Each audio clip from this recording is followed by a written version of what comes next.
And more on the vote in Ukraine. 35 million people are choosing from more than 15 candidates to succeed the deposed President Viktor Yanukovych. Among them, Petro Poroshenko, a billionaire who's made his fortune on chocolates and is a clear favorite. He's held several cabinet posts under former President Yanukovych, but he then switched sides to join the protests that led to the downfall of Yanukovych in February.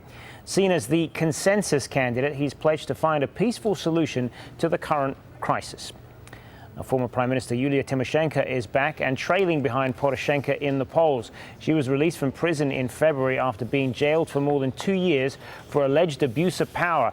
But the heroine of the 2005 Orange Revolution seems to have lost her popularity. And former banker Sergei Tigipko is seen as the only pro-Russia candidate in the race. He wants to rebuild economic ties with Moscow, which makes him the favorite in the Russian-speaking eastern regions. Tigipko has been critical of the interim government's handling of the unrest in the east. And this unrest has thrown doubt on whether the election will take place at all in some parts of eastern Ukraine. Hoda Abdel-Hamid has more from Donetsk.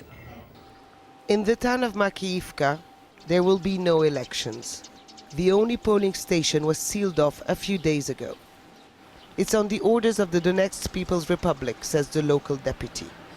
In this territory, there will be no presidential elections. They were cancelled by our government. And how can people vote in a neighboring country?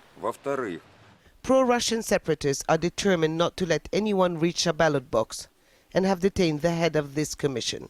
And just to make sure that the polling station couldn't be moved somewhere else in this town, they've burnt all the paperwork, from posters on how to cast the ballot to copies of the electoral law, credential cards for monitors, and even registration forms for voters.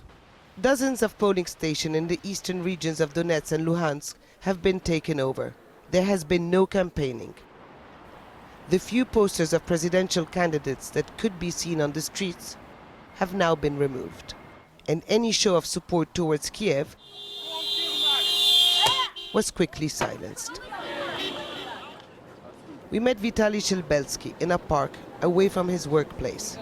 He is one of the few people left still trying to save election day here. Because at the moment it's very important. Usually I speak Russian, but now I am speaking Ukrainian as a matter of principle, to show our position, to show that there are people who want peace and unity for this country. But unity is ever elusive. The run-up to the election has been marred by blood and violence, with an array of militias attacking each other. Armed men were often seen on the streets in a show of force. To keep order in the new republic, they say. But for many, it felt more like intimidation. But perhaps one of the biggest threats to the election is the lack of enthusiasm among those who still regard the East as Ukraine. Vote where? There are no places to vote anymore. But even if I voted, it would be against all the candidates. It's just the same people who caused this mess. Frustration is common here.